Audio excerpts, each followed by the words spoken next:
சிவகாசியில், அதாவது விருதுநகர் மாவட்டம் சிவகாசியில் சட்டவிரோதமாக செயல்படுற தொழிற்சாலைகள், அதாவது பட்டாசு தொழிற்சாலை, சட்டவிரோதமாக செயல்படுற தொழிற்சாலைகளை அப்புறப்படுத்துறதுக்கு போராடுற சமூக ஆர்வலருடைய கதை. இது நிறையா சம்பவம் நடந்துகிட்டே இருக்குது. நேற்றுக்கு கூட சிவகாசியில் சட்டவிரோதமான தொழிற்சாலையில் வெடி விபத்து ஏற்பட்டு 3 பேர் செத்துருக்காங்க. அது மிகப்பெரிய வருத்தத்தை எங்களுக்கு கொடுக்குது. அது மாத்திரம் இல்லாமல் இது மிகப்பெரிய தாக்கத்தை ஏற்படுத்தும் அப்படிங்கிறது எங்களுக்கு நம்பிக்கை.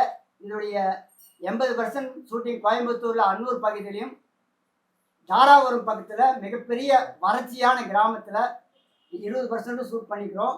முற்றிலும் புதுமுகங்கள், ஒருதலை ராகத்தில் டி ராஜேந்திர அவர்கள் எப்படி முற்றிலும் புதுமுகங்களை வச்சு எடுத்தாங்களோ அந்த மாதிரி நாங்கள் 35 வருஷத்துக்கு அப்புறம் முற்றிலும் புதுமுகங்கள், அதாவது புதுமுகங்கள்னா இவங்களுக்கெல்லாம் வாய்ப்புகள் கிடைக்காம கஷ்டப்பட்டவங்க. நானும் நிறைய ஆர்டிஸ்ட்கிட்ட கேட்டு இந்த சப்ஜெக்டில் நடிக்க விருப்பமில்லை சொன்னாங்க. அதனால் புதுமுகங்களை வச்சு எடுத்துருக்குறோம். அதனால் இந்த படத்துடைய மியூசிக் டைரக்டர் கௌதம் சந்திரன் அவர் இன்னும் வரல, வந்துட்டு சொல்கிறாரு. அது போக கேமராமேன் வந்து ஜெயபால் மாணிக்கம் சொல்லிட்டு அவரும் வரல. ஆனாலும் படத்துடைய சாங் ரிலீஸ்க்கு அத்தனை வேலையும் நாங்கள் செஞ்சுட்டோம். உங்களுடைய ஒத்துழைப்பு எங்களுக்கு கேட்குறோம். இது போக அரசாங்கத்துக்கு பல்வேறு கோரிக்கைகளை வைக்கிறதுக்காக நாங்கள் இந்த ப்ரெஸ் மீட்டை பயன்படுத்திக்கிறோம். எங்களுடைய திரைப்பட சம்மந்தப்பட்டமான, திரைப்பட தொழிலாளர்கள் சம்மந்தப்பட்டமான, திரைப்பட தயாரிப்பாளர்களுக்கு உண்டான கோரிக்கைகளையும் இந்த இடத்துல நாங்கள் அரசுக்கு வைக்க போகிறோம். அதை விரிவாக மேடம். வணக்கம், நான் Priya Nair, Indian film and digital producers அசோசியேஷனோட பிரசிடெண்ட்டாக இருக்கேன். ஆக்சுவலி பார்த்தீங்க அப்படின்னா காக்கிவாடன்பட்டி ஆடியோ லான்ச்சில் கலந்துக்கிறது வந்து ரொம்ப ஹாப்பியாக இருக்குது. இப்போ காக்கிவாடன்பட்டி படம் பார்த்தீங்க அப்படின்னா அவர் வந்து ரொம்ப கஷ்டப்பட்டு, சொல்லப்போனால் ரொம்ப டியூரேஷன் எடுத்துக்கிட்டு இந்த படத்தை பண்ணாங்க. ஸோ ஒரு 1 இயர் பேக் வந்து இதோட ட்ரெய்லர் அண்ட் டீசர் வந்து நாங்கள் லான்ச் பண்ணோம். ஸோ அதுக்கப்புறம் பார்த்தீங்க அப்படின்னா ஆடியோ லான்ச் வந்து இப்போ வச்சுருக்காங்க. ஸோ இதுலேருந்தே தெரியும் உங்களுக்கு வந்து அவங்க வந்து எவ்வளோ கஷ்டப்பட்டு இப்போ ஒரு படத்தை முடிக்கணும் அப்படின்னா ஒரு ப்ரொடியூசர் வந்து எவ்வளோ கஷ்டப்பட்டு அந்த டைம் டிலே ஆகும்போது எல்லாருமே வந்து பார்த்தீங்க அப்படின்னா கையிலேயே ஃபுல் அமௌண்ட் வச்சுட்டு பண்ணுவாங்க அப்படின்னு சொல்ல முடியாது. ஸோ ஃபினான்ஸ் ஆப்ஷன்ஸ் கூட போயிருக்கலாம். ஸோ அந்த இன்ட்ரெஸ்ட் அந்த மாதிரிலாம் பண்ணி ஒரு படத்தை முடிச்சு கொண்டு வரதுக்குலாம் அவங்க வந்து ரொம்ப கஷ்டப்படுவாங்க. ஸோ அப்படி பண்ணி வெளியில் வர படங்கள் வந்து பார்த்தீங்க அப்படின்னா அடுத்தது அந்த தியேட்டரிக்கல் ரிலீஸ் போகும்போது ரொம்ப ஸ்ட்ரகிள் ஆகும். ஸோ தியேட்டரில் ரிலீஸ் பண்ணுறதுக்கு தியேட்டர்ஸ் கிடைக்காது சின்ன படங்களுக்கு. அப்புறம் அப்படியே வந்து ரிலீஸ் ஆனாலும் வந்து லாஸ்ட்டில் வந்து இவங்க கிட்ட அக்கௌண்ட்ஸ் காமிக்கும் போது பார்த்தீங்கன்னா ஒன்றுமே இருக்காது, ஒன்றுமே வரல. இவங்க கையிலேருந்து அமௌண்ட்டு எங்களுக்கு திருப்பி இந்த செலவாயிடுச்சு, அந்த செலவாயிடுச்சு, போஸ்டருக்கு அப்படி பண்ணோம், இப்படி பண்ணோம், அதுக்கு செலவாயிடுச்சு, இதுக்கு நீங்கள் அமௌண்ட் நீங்கள் கையிலேருந்து கொடுக்கணும் அப்படிங்கிற மாதிரி ஒரு சுச்சுவேஷனில் கொண்டு வந்து விட்டுருவாங்க. ஸோ வந்து இந்த விஷயத்துலேருந்தெல்லாம் வந்து ஒரு ப்ரொடியூசர் வந்து அவங்களுக்கு வந்து ஒரு கைடன்ஸ் இல்லாமல் ஒரு தப்பான பர்சன்ஸ், டிஸ்ட்ரிபியூட்டர்ஸை வந்து கரெக்டாக பண்ணுறவங்க இருக்காங்க. ஸோ தப்பான ஆட்கள் கிட்ட மாற்ற ப்ரொடியூசர்ஸ் நிறைய பேர் இருக்காங்க. ஸோ அதெல்லாமே வந்து மாற்றணும். அந்த மாதிரி பிரச்சனைகள்ல இருந்தெல்லாம் வந்து அவங்கள வந்து சேஃப்கார்ட் பண்ணணும் அப்படிங்கறக்காக வந்து ஸ்டார்ட் பண்ணப்பட்டது தான் வந்து Indian film and digital producers association. So வந்து பார்த்தீங்க அப்படின்னா அந்த ரிலீஸில் மெயினாக வந்து ஒரு ப்ரொடியூசர் ப்ரொடியூஸ் பண்ணுறாங்க அப்படின்னு பார்த்தீங்கன்னா அதுக்கப்புறம் அவங்க வந்து அந்த ஒரு படத்தோட போகிற ப்ரொடியூசர்ஸ் நிறைய பேர் இருப்பாங்க. அதுக்கு காரணம் வந்து அவங்க பண்ண இன்வெஸ்ட்மெண்ட் வந்து அவங்களால வந்து அதை எடுக்க முடியாமல் போயிடும், ரிலீஸ்க்கு அப்புறம் எடுக்க முடியாமல் போயிடும். ஸோ அந்த ரிலீசிங் சப்போர்ட்டும் நம்ம பண்ணணும் அப்படிங்கறக்காக தான் வந்து நம்ம அசோசியேஷனில் முயற்சிகள் எடுத்துட்டு இருக்கோம். அதுக்காகவே வந்து பார்த்தீங்க அப்படின்னா லாஸ்ட் நவம்பர் 28 வந்து அட்டகாசம், நம்ம அஜித் சார் நடிச்ச அட்டகாசம் படத்தை வந்து நான் எடுத்து ரீரிலீஸ் பண்ணியிருந்தேன் இஃப்வா மேக்ஸ் ப்ரொடக்ஷன்ஸ் சார்பா. ஸோ அதுலேயே பார்த்தீங்கன்னா அந்த ரிலீஸ்லேயே எனக்கே வந்து நிறைய வந்து ஸ்ட்ரகிள்ஸ் நான் ஃபேஸ் பண்ணேன். சொல்ல போனால் நேற்று வரைக்குமே வந்து கலெக்ஷன்ஸ் வந்து டிஸ்ட்ரிபியூட்டர்ஸ் கிட்ட வந்து கலெக்ட் பண்ணுறதுக்கு அவ்வளோ டைம் ஆயிடுச்சு. நேற்று கூட ஒரு டிஸ்ட்ரிபியூட்டர் கிட்ட வந்து ஒரு பேமெண்ட் வந்தது. அதுவும் எப்படி வாங்கணும் அப்படின்னு பார்த்தீங்கன்னா மதுரவாயல் போலீஸ் ஸ்டேஷனில் வந்து கம்ப்ளைண்ட் பண்ணி, அதுக்கப்புறம் சிஎம் செல்ல கம்ப்ளைண்ட் பண்ணி, ஸோ சிஎம் செல்ல வந்து கம்ப்ளைண்ட் பண்ணி எனக்கு வந்து 1 வீக்லேயே வந்து ஆக்ஷன் எடுத்தாங்க. அது வந்து ரொம்ப ஒரு ஒரு நல்ல விஷயமா இருந்துச்சு. முன்னாடியெல்லாம் வந்து சிஎம் செல்ல கம்ப்ளைண்ட் பண்ணும்போது ஒரு 20 days 30 days அந்த மாதிரி கூட ஆகும். பட் இந்த டைம் பார்த்தீங்க அப்படின்னா கம்ப்ளைண்ட் பண்ணோன்னா ஒரு 1 வீக்லேயே வந்து ஆக்ஷன் எடுத்து மதுரவாயல் போலீஸ் ஸ்டேஷன்லேருந்து அந்த இன்ஸ்பெக்டர் எல்லாருமே வந்து கரெக்டாக அந்த ஃபாலோ பண்ணி கொடுத்து எங்களுக்கு கலெக்ஷன் வந்து கிடைக்கிறதுக்கான சப்போர்ட் வந்து பண்ணாங்க. ஸோ இப்போ இந்த இது எதுக்காக வந்து அந்த அட்டகாசம் படம் ரீரிலீஸ் பண்ணோம் அப்படின்னு பார்த்தீங்க அப்படின்னா இப்போ அந்த நாங்கள் ரிலீஸ் பண்ணும்போது அந்த டிஸ்ட்ரிபியூட்டர்ஸோட கனெக்ஷன்ஸ் ப்ளஸ் வந்து தியேட்டர்ஸோட கனெக்ஷன்ஸ் வந்து எங்களுக்கு கிடைக்கும். ஸோ அது மூலமாக எங்களோட அசோசியேஷனில் இருக்க மெம்பர்ஸ்க்கு நாங்கள் சப்போர்ட் பண்ண முடியும். ஸோ இப்போ எங்கள் அசோசியேஷனில் ஒரு அரௌண்ட் 300 மெம்பர்ஸ் இருக்காங்க. ஸோ அவங்களோட படங்கள்லாம் வந்து ரிலீஸ் பண்ணுறதுக்கு ஒரு டீமை ஃபார்ம் பண்ணிட்டு, ஸோ இந்த படம் மூலமாக கிடைச்ச அந்த கனெக்ஷன்ஸ் வச்சு நம்ம வந்து எல்லா ப்ரொடியூசர்ஸ்க்கு சப்போர்ட் பண்ணலாம் அப்படிங்கிற மாதிரி தான் நம்ம வந்து அந்த விஷயங்கள் பண்ணோம். ஸோ அது மட்டும் இல்லாமல் நிறைய பிரச்சனைகள் வந்து அந்த தியேட்டர் கிடைக்கிறதுக்கு சப்போர்ட் பண்றது, இந்த மாதிரி விஷயங்கள் பண்றது. ப்ளஸ் வந்து சின்ன ப்ரொடியூசர்ஸ்க்கு வந்து சப்சிடிஸ் முன்னாடி கொடுத்துட்டு இருந்தாங்க. அது எல்லாமே டோட்டலா ஸ்டாப் ஆயிருக்கு.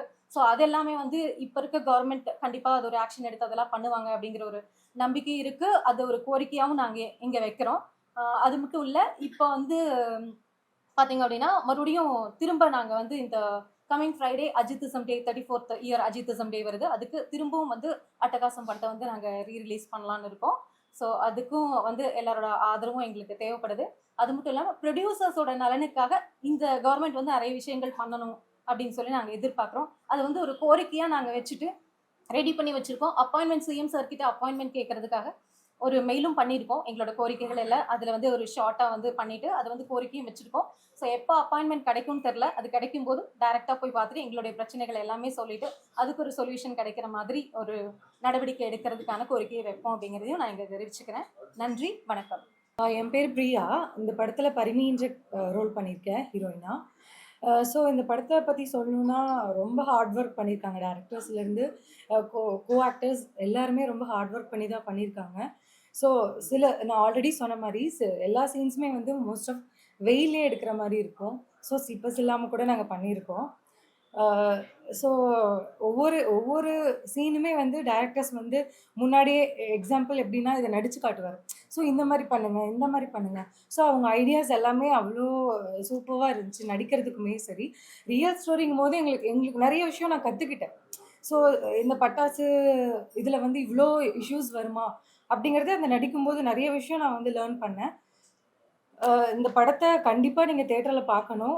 இது நல்லபடியாக ரிலீஸ் ஆகும்னு நம்புகிறேன். ஸோ நீங்கள் எல்லாருமே தேட்டரில் பார்த்து சப்போர்ட் பண்ணணும். தேங்க்யூ. நிறைய கம்பெனிகளுக்கெல்லாம் போய் பார்த்துருக்குறேன். அங்கே செயல்படுறது வந்து 10 பேர் வேலை செய்யறதுக்கு அனுமதி கொடுத்தால் 30 பேர் செஞ்சுட்டு இருக்கிறதாக எனக்கு தகவல் கிடைத்து நானும் போய் பார்த்தேன். அதுதான் மிகப்பெரிய தவறு. அதை அதிகாரிக்கு தான் கண்டிக்கணுமாமா. அதிகாரி கண்டிக்கிறது இல்லைங்கிறது தான் அங்கே இருக்கிற மக்களுடைய புகார். அப்போது ஒரு ஃபேக்ட்ரி இருந்துச்சுன்னா அந்த ஃபேக்ட்ரிக்கு 4 பக்கம் வழி இருக்கணுங்களாமா. அந்த பட்டாசு கம்பெனி ஒர்க் பண்ணுற பக்கம் 4 பக்கம் வழி இருக்கணுமாமா. அந்த மாதிரி எங்கேயுமே இல்லைங்க. 2 பக்கம் தான் வழி இருக்குது. ஆனால் ஓடுறதுக்கோ தப்பிச்சு போகிறக்கோ வழி இல்லாமல் வேலை செய்கிறது குடோன் மாதிரி அடைச்சி வச்சு தான் வேலை செய்கிறாங்க. அதே மிகப்பெரிய தவறு. அதைத்தான் இந்த படத்தில் நான் முழுக்க காட்டு ஃபுல்லாக க்ளோஸ் பண்ணி தான் ஒர்க் பண்ணுவாங்க. 30 பேர் வேலை செய்வாங்க. தீபாவளி நெருங்கிச்சுன்னா அங்கே அதிகமாக மக்களை உட்கார வச்சு வேலை செய்கிறாங்க. அந்த இடத்துல தான் வெடி விபத்து அதிகமாக ஆகுதுன்னு சொல்கிறாங்க. இது என்னைய மிகப்பெரிய பாதிப்பு கொண்டு வந்துச்சு. அதுக்காகத்தான் இந்த சப்ஜெக்டே நான் எடுத்து இந்த ஸ்கிரிப்டை பண்ணேன்.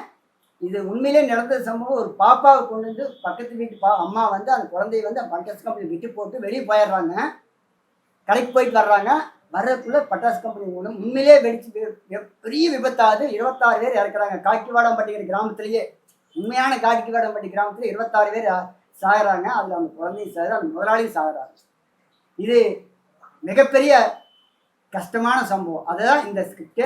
இதை அப்புறப்படுத்த போராட இளைஞர்களுக்காக தான். அப்புறப்படுத்த முடியுமா அப்படிங்கிறத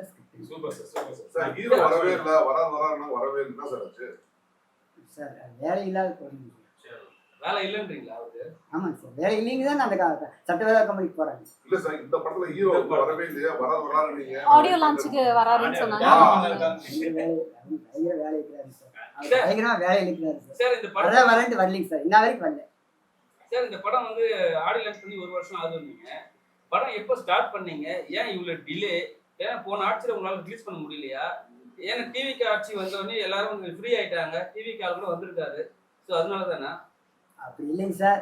நிறைய பேர் நம்ம ட்ரை பண்ணோம். யாரும் வாங்குறதுக்கே தயார் இல்லை, பார்க்குறதுக்கே தயார் இல்லை. நூறு பேசா பார்க்கலாம் அப்படின்னு சொல்கிறாங்க. எந்த தேட்டரோட ரெஸ்பான்ஸ் பண்ணல.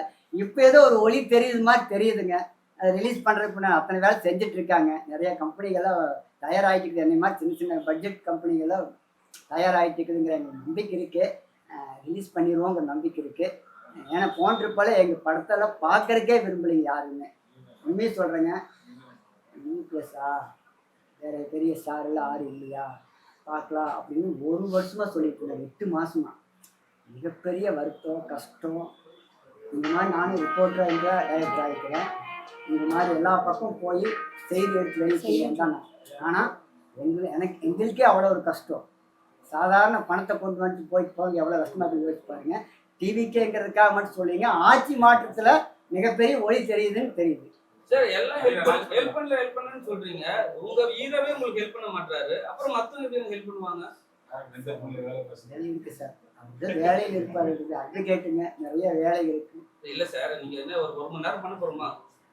ஆமா, வந்துட்டாரு, ஆனா இங்க வரல. கோயம்புத்தூர்ல இருந்து சென்னை வந்துட்டாரு, ஆனா இங்க வரல. வர முடியலையா என்னன்னு தெரியல. சார். இப்போ இது மாதிரி ஸ்கிரிப்ட் எடுக்கும் போது நீங்க வந்து ஸ்பாட்டுக்கு போய் எடுத்தீங்களா, இல்ல வந்து ஏன்னா வந்து இது மாதிரி தவறான மருந்து தயாரிக்க இடத்துல வந்து உங்களுக்கு த்ரெட்டன் கொடுப்பாங்க, எப்படி வந்து திருப்பி இதே மாதிரி ஒரு படத்தை பண்ணுவீங்கன்ட்டு, அது மாதிரி ஏதாவது நடந்துச்சு அவங்களுக்கு?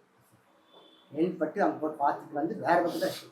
அதாங்க, இல்லைங்க, நீங்க ஷூட் பண்ணோம்னா கதை தெரிஞ்சாவே கேட்பாங்க, ஏன் இந்த மாதிரி பண்றீங்கன்னு கேட்பாங்க. இப்போ வந்து சிஎம் கூட வந்து 2-3 இடத்துல கடிச்ச உடனே ஒரு 10 லட்ச ரூபாய் மானியம்லாம் கொடுத்தாரு, இதெல்லாம் கொடுத்தாரு. ஸோ அது மாதிரி ஏதாவது பிளான் பண்றீங்களா அவங்களுக்கு? இல்லை இல்லைங்க சார். சீத்தை வெளியே பொது வெளியே காட்டுறோம். மேடம், நீங்க சொன்னீங்க சிறு படங்களுக்கு வந்து தியேட்டர்லாம் போட்டு ரெக்கவரி பண்ணி எப்படி பண்ணிருக்காங்க சொல்லுங்க. புரியல, கேளுங்க. நீங்க சிறு படம் சப்போர்ட் பண்ணி தியேட்டர் படம் பணம் வரல ரெக்கவரி பண்ணி சொன்னீங்களா, ஆமா. எப்படி பண்ணீங்க டீடைல் சொல்லுங்க. இல்ல ரெக்கவரி பண்ணுவோம் அப்படி சொல்ல. ஆக்சுவலி நான் வந்து அட்டகாசம் படம் ரிலீஸ் பண்ணும்போது எனக்கு ஏற்பட்ட எக்ஸ்பீரியன்ஸை நான் சொன்னேன். என்னன்னு பார்த்தீங்கன்னா, ஒரு அரௌண்ட் 100+ தேட்டர்ஸ் நாங்கள் வந்து ரிலீஸ் பண்ணியிருந்தோம். ஸோ அப்போ ரிலீஸ் பண்ணதுக்கப்புறம் பார்த்தீங்க அப்படின்னா, எங்களுக்கு அந்த கலெக்ஷன் ரிப்போர்ட்ஸ் வந்து டெய்லி கொடுப்பாங்க, டிசிஆர் கொடுப்பாங்க.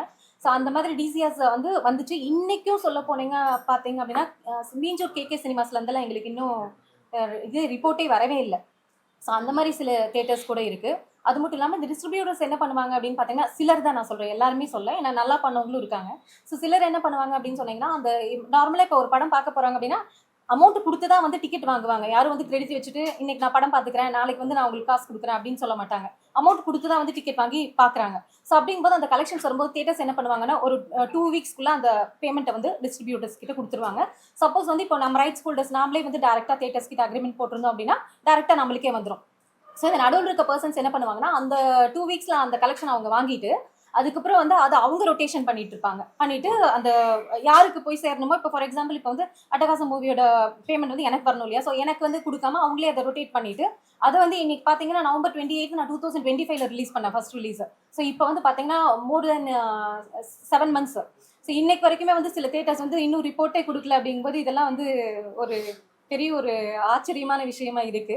ஸோ இது அந்த படம் நான் எடுத்து ரிலீஸ் பண்ணதே பார்த்தீங்க அப்படின்னா, ப்ரொடியூசர்ஸ்க்கு வந்து ஒரு சப்போர்ட் பண்ணும். ரிலீஸ் பண்ணும்போது அவங்க தப்பான ஆளுங்க கிட்ட போய் மாட்டிட்டு அவங்களால ரிலீஸ் பண்ண முடியாமல் கஷ்டப்படுறாங்க, அதுக்கு வந்து ஒரு சப்போர்ட் பண்ணணும் அப்படின்னு சொல்லிட்டு தான் அந்த படத்தை எடுத்து நம்மளே வந்து மற்றவங்களோட படத்தை எடுத்து நம்ம ரிலீஸ் பண்ணி ட்ரையல் பார்க்கறதுக்கு நாமளே வந்து ஒரு படத்தை எடுத்து நம்ம ரிலீஸ் பண்ணி பார்த்துடலாம் அப்படின்னு சொல்லி தான் அந்த படத்தோட ரைட்ஸை வாங்கி நம்ம ரிலீஸ் பண்ணோம். ஸோ அந்த ரிலீஸ் பண்ணும்போது பார்த்தீங்கன்னா, எனக்கு இப்போ கிடைச்ச கான்டெக்ட்ல இப்போ எனக்கு தெரிஞ்சிச்சு யார் கரெக்டாக இருப்பாங்க, யார்கிட்ட கொடுக்கக்கூடாது, யார் வந்து ஏமாத்துவாங்க, அது எல்லாமே இப்போ நம்மளுக்கு தெரிஞ்சிச்சு. ஸோ இதை வந்து நம்ம மெம்பர்ஸ்க்கு வந்து சொல்லி நீங்கள் அவங்க கிட்ட கொடுக்காதீங்க, நீங்கள் கரெக்டான பர்சன்ஸுக்கு கொடுங்க, அந்த மாதிரி சொல்லி நம்மளால கைட் பண்ண முடியும். ப்ளஸ் வந்து இப்போ கொஞ்சம் தேட்டர்ஸோட கான்டாக்ட்ஸும் கிடைச்சிருக்கு. ஸோ அதை வச்சு நம்ம வந்து நம்மளோட மெம்பர்ஸுக்கு தேட்டர்ஸ் வந்து எடுத்து கொடுக்க முடியும், அவங்களோட படங்களுக்கு தேட்டர்ஸ் எடுத்து கொடுக்க முடியும். ஸோ இதெல்லாம் தான் நாங்கள் வந்து சப்போர்ட் பண்ணுறதுக்காக தான் இந்த அசோசியேஷனே இருக்குது. So most of the associations பார்த்தீங்க அப்படின்னா வந்து இந்த மாதிரி சப்போர்ட்ஸ் யாரும் பண்ணுறதில்ல. ஸோ முன்னாடியெல்லாம் பார்த்தீங்கன்னா ஒரு டைட்டில் ரெஜிஸ்ட்ரேஷன் பண்ணுறதுக்கும் அந்த டைட்டிலே வந்து ஒரு வியாபாரமாக பண்ணிட்டு இருந்தாங்க. எப்படி அப்படின்னா, இப்போ ஒருத்தர் டைட்டில் வச்சிருக்காங்க அப்படின்னா இன்னொருத்தர் போய் அந்த டைட்டில் கேட்குறாங்க அப்படின்னா, இந்த டைட்டில் வந்து முன்னாடியே வேற ஒருத்தங்க கிட்ட இருக்குது அப்படின்னு சொல்லிட்டு அதுக்கு ஒரு அமௌண்ட் வாங்குறது, இந்த மாதிரிலாம் பண்ணிட்டு இருந்தாங்க. ஸோ பட் இப்போ வந்து நிறைய அசோசியேஷன்ஸ் வந்துருச்சு, அதனால அந்த மாதிரி பிரச்சனைகளும் இப்போ இல்லை.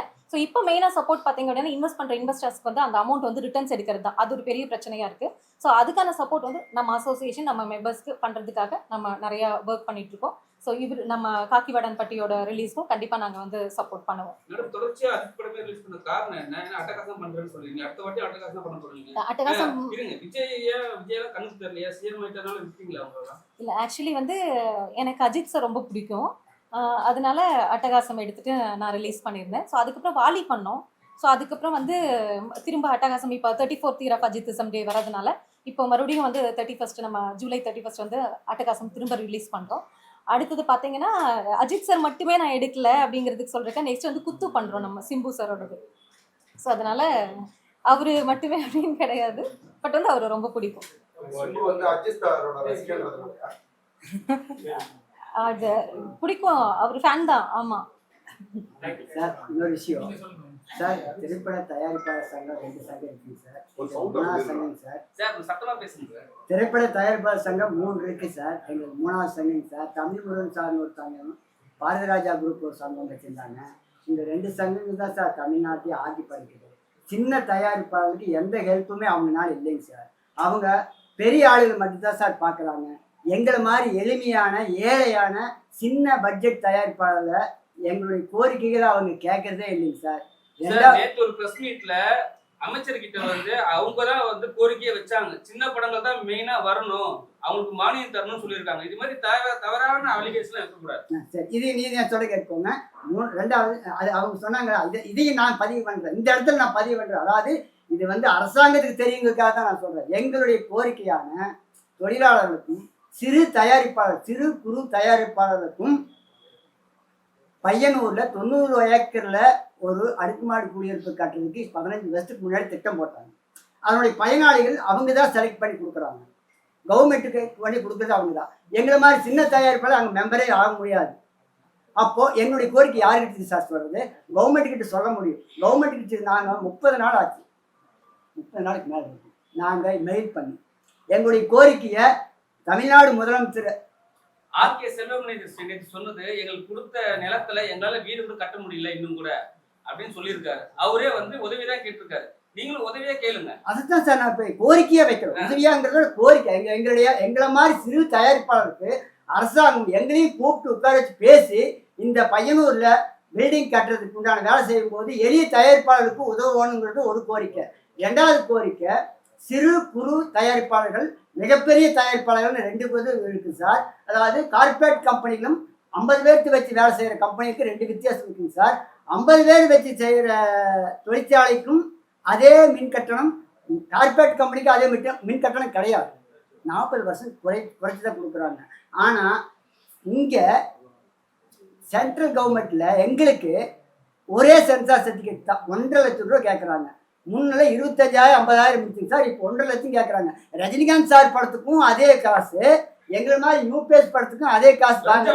கோரிக்கை இல்ல லஞ்சம் வாங்குறாங்கன்றீங்களா? அப்படி இல்லன்னா இல்ல 1,50,000 வந்து ப்ராப்பரா கொடுத்தா. ஆமா ஆமா. எதனால அது? அதான் சார் சென்ட்ரல் கவர்மெண்ட்ல இந்த மாதிரி சென்சார் கொடுத்துட்டு 1 லட்சம் கொடுத்தாங்க. ஆமா. இது வந்து மிகப்பெரிய இழப்பீடு எங்க மாதிரி தயாரிப்பாளருக்கு.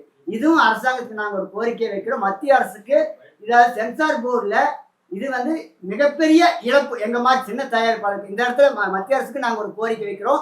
மாநில அரசுக்கு எங்களை வந்து சிறு குறு தயாரிப்பாளர்களுக்கும் ஒரு முன்னுரிமை கொடுக்கணும். அதாவது படத்துகளுக்கு மானியம் தர்றாங்க சார். 15 வருஷமா மானியமே தரதில்லை சார். 7 லட்சம் ரூபாய் கொடுப்பாங்க சார். அதை வந்து அந்த கவர்மெண்ட் சினிமாவிலேருந்து வந்ததுனால சின்ன தயாரிப்பாளர் வந்து அவங்க அப்பா பெரிய தயாரிப்பாளர் ஆகிக்கிறாரா சாரு.